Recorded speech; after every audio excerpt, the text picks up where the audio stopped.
I'm not going to show you any charts. I'm actually going to start with cartoons. So a bit of a shift in gears. But this cartoon, you know, when we talk about innovation and the challenges to innovation, one of the things I thought about doing for my presentation for a challenged innovation was I was just going to hold up a mirror. And that may sound a bit harsh, but I'm telling you, I go all over the country and I speak to lawyers about innovation. And when I speak to startups and entrepreneurship and innovation, I get this kind of stereotypical blowback, or a stereotype being blown back to me, that is that this is a parallel or some other universe that doesn't really belong in law. It's for people in skinny suits that are in the Bay Area they're just running around the hills of California scooping up money from VCs or growth equity, or Google's maybe giving them $1 billion for their puppy photo popsicle startup. This is the kind of thinking. And they're like, oh, you know, this stuff, it doesn't have a place in this really serious area of the law. And that's so sad. It's wrong in so many ways, because as someone who has started a company in legal, let me tell you how unbelievably hard it is. But it's not just in legal. I mean, any startup, it's really hard. And the way that they succeed is that they have a system that is backing them up, that is supporting them, that's cheering them on and saying, you can do it. And so much is this system. I mean, this is actually a schema for supporting someone on Mars. But someone's at least drawing up the diagram for supporting someone on Mars. And are any of you, or is the legal profession drawing a schema for how we can support new, innovative ideas in legal?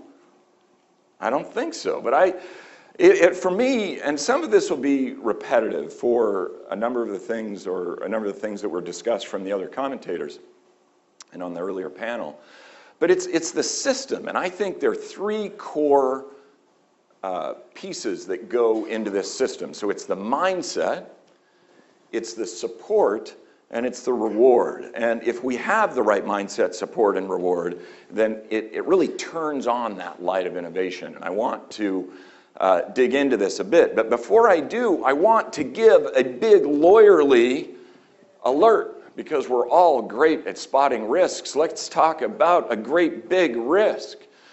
And that is the UPL alert, unauthorized practice of law. In our system of law, if we want innovation, we require, because of the UPL rules, and as we've discussed previously, the lack or the inability for third parties to invest in our system, we require that the lawyers be the technician, we require that they be the business person and run the businesses, we require that they be the innovators, and we require that they support the entire system. That's what we've built. Some might call it protectionism. Some might call it awesome. But what I'll do is let's ask rhetorically if, as an industry, as a collection of lawyers, whether we are succeeding in having the right mindset, the right support, and the right reward to drive innovation in our industry. Mindset. So a lot of people have talked about thinking big. For those who saw my testimony in Houston, I mean, this is what innovation is all about. It is about Thomas Edison saying, I want electricity in every household. It's, we talked about Ray Kroc and McDonald's. We talked, Bill Gates, a computer on every desktop. Jeff Bezos saying, I want to sell everything to everyone, everywhere, right? This is big thinking. Are we thinking big as an industry? To get to big thinking, status quo is always, always suspect. And this is, I just had this in a regulatory meeting, in a bar meeting recently. I had a regulator say to me, hey, everything we need for innovation, everything we need to serve the consumer today in legal, we already have it. It's just that people aren't using the pieces correctly. And I mean, I want to put them in a headlock and be like, what are you talking about? Half of middle income to high income people are not using lawyers because they think that we're too expensive. And actually, they don't even understand what we do. And so this idea that the status quo is appropriate and legal, no. For us to innovate, the status quo is always suspect, and we need to blow it up, right? So as part of that, what I love about working with venture capitalists or working with people from outside of legal is that they're always wildly focused on opportunity. And what that means is, like Bill Gates, if we think about a PC on every desktop, he didn't know how he was going to do it, but he knew that that was an opportunity. And he knew that if he assembled a smart team, that it was a big market and that the rewards would be really big. And they went after it. They didn't know the middle part.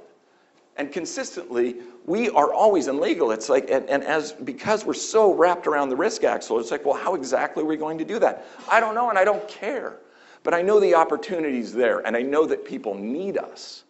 So let's seize the opportunity, right?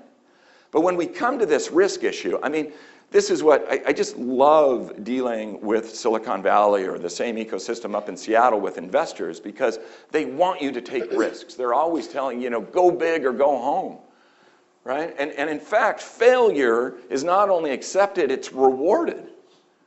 And does any of this sound like lawyers or the court system or lawyer regulators? I don't even need to answer that. You get it. And this is the challenge, this mindset that we have that doesn't really accept the failure or risk-taking or even likes the idea of blowing up the status quo. So on support. Innovator cultivation. The earlier panel touched on this a bit, but it is so important, and it's why I give you the UPL alert. In every other industry, whether it's think tanks or industry innovation groups or R&D departments of companies, they are taking the time to identify innovators and give them a role as an innovator and give them the space to innovate. They're cultivating, they're very intentionally cultivating innovation. We don't do this in the legal profession.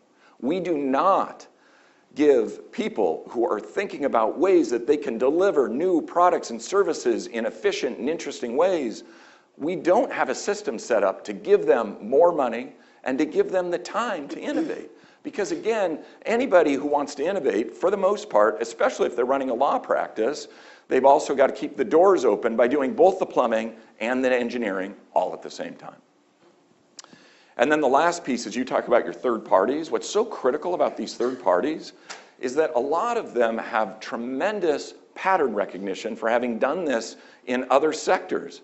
And so to the extent that we allow third parties to come in and share their ideas, well, they can bring the learning of other sectors, other industries to say, hey, legal, this is how we did it in medical or in popsicles and puppies and photos. I don't care what it is, but if it helps the legal consumer, I want to learn about it.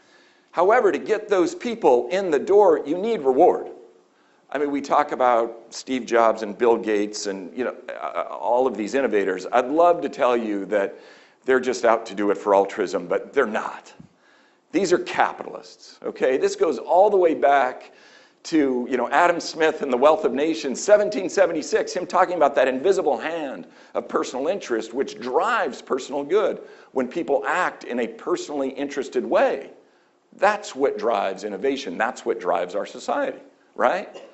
And yet, if you look about the people, why did Mark Zuckerberg not decide to start a legal startup? Why? Because there's no reward for him whatsoever.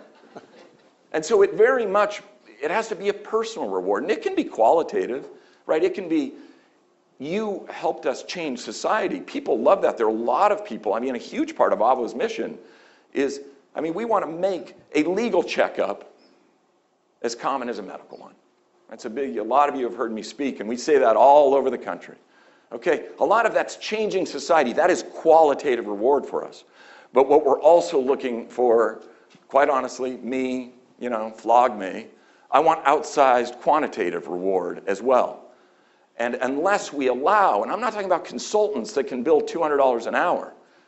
We're talking about investors and big business minds like Mark Zuckerberg who can come in and get that outsized quantitative reward. If we don't allow that, we're always going to inhibit innovation in our legal industry.